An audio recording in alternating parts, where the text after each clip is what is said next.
jalan setiap orang dalam memutuskan untuk masuk Islam tak semudah yang dibayangkan. Hal ini juga dialami Nur Arisa Maryam, seorang mualaf dari Jepang.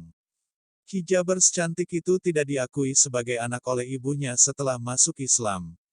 Sang ibu enggan berbicara dengannya lagi.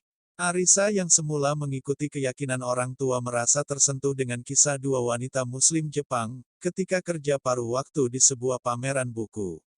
Mereka menceritakan kisah hijrah yang sangat menyentuh hati. Saya begitu tersentuh dengan kisahnya, dan saya juga merasa lega ketika tahu bahwa saya bukan hanya satu-satunya yang khawatir tentang beralih ke agama Islam. Saya tidak dapat menghentikan air mata yang mengalir, kata Arisa dilansir dari Ghana Islamika. Ia pun mempelajari syahadat dan bertekad untuk masuk Islam. Meski hanya mengucapkan kepada diri sendiri, pada dasarnya ia yakin bahwa telah menjadi seorang Muslim. Saya mengucapkan syahadat di dalam kamarku. Meskipun ini tidak resmi, tetapi hatiku penuh dengan kebahagiaan, sebab saya merasa Allah melihatku. Alhamdulillah, ujar Arisa. Pengakuan Arisa begitu mengejutkan pihak keluarga. Ia mendapat reaksi yang kurang baik. Hal itu didasari oleh kekhawatiran mereka akan masa depan Arisa. Ibuku kaget saat saya memberitahunya. Dia tidak bisa menerima kenyataan bahwa putrinya menjadi Muslim tanpa pemberitahuan sebelumnya. Dia benar-benar khawatir bahwa orang akan melihat saya secara berbeda dan menyerang saya, dan dia juga khawatir tentang pernikahan saya, karena dia tahu bahwa kita tidak memiliki banyak Muslim di Jepang, jelasnya. Melihat ibunya yang kalut dengan berita mendadak itu, Arisa tidak putus asa.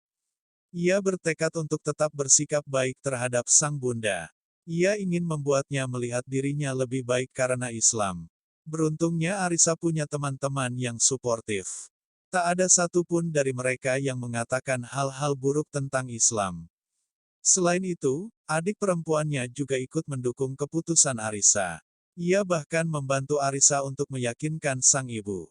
Namun di satu sisi, ia sempat merasa khawatir setelah menjadi mualaf. Ia mengkhawatirkan bagaimana nanti studinya, pekerjaannya, menikah dan membangun rumah tangga. Kendati begitu, imannya tetap teguh dan bertahan hingga sekarang. Namun sekarang saya merasa bahwa hidupku untuk Allah, dan saya mempersiapkan hidupku untuk kehidupan selanjutnya, ujar Arisa. Sang bunda kemudian luluh melihat keislaman putrinya.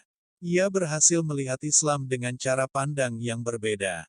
Beberapa tahun kemudian, bahkan sang nenek ikut menjadi mualaf dengan mengucap syahadat di Masjid Tokyo.